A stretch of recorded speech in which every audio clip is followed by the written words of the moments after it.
What's up, guys? It's Brian again from Lake Hickory Scuba Marina, and it is cold today. It was 20 degrees when I woke up this morning, and guess what I'm doing today? You guessed it. I'm headed out. I'm going diving, and a lot of guys have been asking, why do you dive when it's cold outside? We don't see the enjoyment out of it, and why do you do it? Well, let's shut up the truck. Let's go inside where it's a little warm and we can actually talk. And today what we're going to actually do is talk about cold water diving, and even more importantly, ice diving, because that's the type of the year we're in right now, and why it is so enjoyable for us. And I'm going to kind of bust some of the myths about cold water diving that a lot of people misunderstand when we say we're going cold water diving. Alright guys, so let's address the elephant in the room. And everybody asks, well, is cold water diving or ice diving, is it not cold? And it's a two-part answer there. Yes, it's cold, hence why we call it cold water diving, but it's not as cold as what you think. The water itself will always be warmer than the air itself. So like when we go up north and we go ice diving, we're in the negative degrees. I've seen it as cold as -20 before, but the water is 34 degrees, and the water has to be above freezing, which anything above freezing is going to be a lot warmer than freezing, of course, because if it was below freezing, the entire lake or the body of water that we're in would be frozen solid. So when we ice dive, only the top of it is solid. That canopy actually creates an insulated barrier for the water underneath to be warm. So when you're in extreme temperatures, those -degree temperatures on the surface, and you get in 34-degree water, it's a little on the cool side, but it feels warmer than what it actually is. Now you got to remember, we're properly dressed for this. We have the right exposure suits on, or the exposure protection. Most of us are in dry suits, but you can do this in a proper fitting, thick enough wetsuit as well. So, busting the myth that cold water diving or ice diving is too cold, it's really not. It's a matter of perception. It's a matter of what makes you feel comfortable, but a proper fitting suit makes all the difference in the world. And like I said, the water's always going to be a lot warmer than what the surrounding air temperature is. Alright, so the next thing we're going to talk about is skill sets. What skill sets do you need, or what certifications do you need to be able to do certain types of cold water diving, especially ice diving? And really the skill sets are identical to what you learn in the open water course. There are things that we go over as far as line signals and entry and exit methods and things like that do differ from basic, say, recreational, fun, tropical warm diving. However, but the skill sets are the same. We still require our students to do mask removal and replace, just like you would in your open water class, or maybe a rescue class or something like that. And the skills, yeah, they're going to be a little bit more difficult because you're going to have added equipment. You're going to be wearing a hood, where typically in the tropics you wouldn't be doing that. You're going to be wearing thick gloves, whether you're wearing dry gloves or, say, mitts, three-finger mitts, and it does cause some difficulties. However, it increases your skill level. It is going to make you a lot more comfortable diver. It's going to make you a little bit more educated as a diver as well, and all around that's just going to definitely help you as you grow throughout your diving career. Alright, so now let's talk about prepping your dive site. Whether you're diving actually under the ice or you're just in a cold water environment, there's a lot of different prep things that you need to do as far as how you gear up, when you gear up.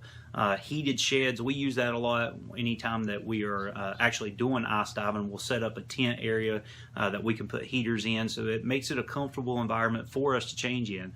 Like I said, the above environment, or the surface environment, is always going to be a lot harsher than the under the water environment, if you will, just simply because of the temperatures, the -degree temperatures. So we always set up heated sheds and like that. And one thing that I really like is simply the camaraderie that comes with cold water divers and ice divers. We all come together for, we're a team, if you will. We don't necessarily worry about who's got the best BC or the best reg set or anything like that, but we all come together, we work together as a team so that we can go underwater, we can push this passion or the drive that we have for diving, and we can just have a fun, enjoyable time. We get to see stuff that hardly anybody else gets to see.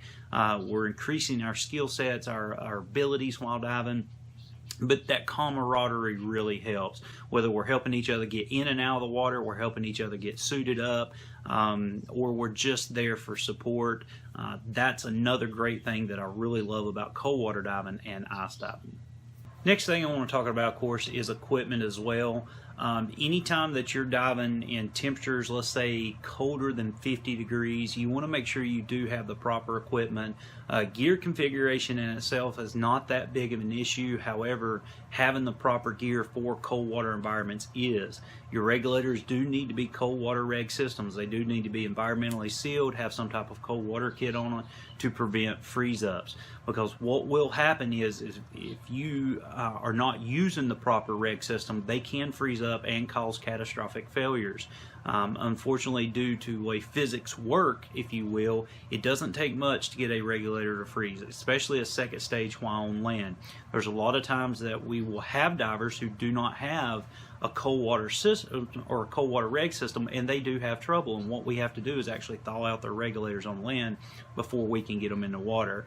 So make sure that you do have the proper type of equipment. We don't care so much about the configuration of that equipment because each diver is going to be configured a little bit different, and he's going to have what works for him, but it is important that you do have the proper equipment for cold water diving operations.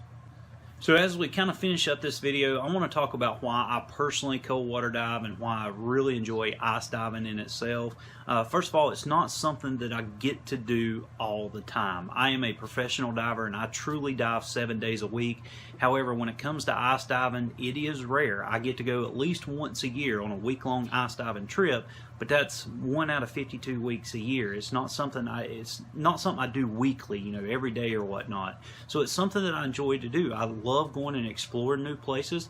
I love getting to see new sites, exploring even above land. So if I'm walking out across a big, huge lake in the middle of the winter that's froze over, that's really cool to me because maybe I've been on that lake, maybe I've been diving that lake, maybe I've been fishing that lake, but just the fact that I get to walk across the lake, that is pretty cool to me. So that sense of exploration, I really thoroughly enjoy that. And that's what ice diving brings to me. I get to explore new areas. I get to see new things. And, you know, when we ice dive, the places that we go, the clarity and the visibility is just, you know, it's amazing. Typically speaking, when it's very cold out like that, there's not many boats out on certain bodies of water. So there's not a lot of turbidity. It's a lot better diving conditions. Even our local lake here where we're located, we have some of the best visibility in that February, March, April time frame before the boating season really kicks off. So, you know, that's another reason for cold water diving. Maybe if you've dove the same place over and over and over and it's been always warm weather, wait till it gets cold, get the proper equipment for it, and then of course go jump in. And I think you'll be surprised just how clear it actually gets when the water's calm down and it's not the storm season or even the boating season going on. So guys, I hope I've enticed you to get out there and go diving. No, cold water and ice diving is not going to be for everybody. However, you know, it's not as cold as what you might think. With a proper fitting wetsuit or a dry suit with the proper undergarments, you can dive very safely and very comfortable either up under the ice or just in cold water in general. If you got any questions on cold water or ice diving, please put it down in the comment section below. The clips that you've seen during this video are some of our previous YouTube videos. I'll link them down in the description below for you as well, and you can go through and watch that. Some of them are educational, some of them are just fun videos as well. But definitely check those out. And like I said, if you got any questions, please put it down in the comment section below. But I've got to get out of here. I've got several students that's getting in the water today. That's why I was loading up my truck for them. But and they're open water students, guys. Our lake right now is in the mid to low 40s, so you know, even open water students can be doing checkout dives when it's cold with the proper equipment and the proper mindset.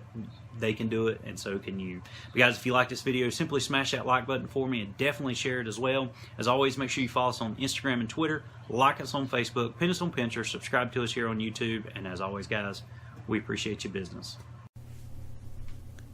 Guys, we really appreciate you watching our videos. If you liked it, make sure to give us a big thumbs up. If you're not a subscriber, simply hit that subscriber button for us and make sure you hit the little bell to turn on all notifications.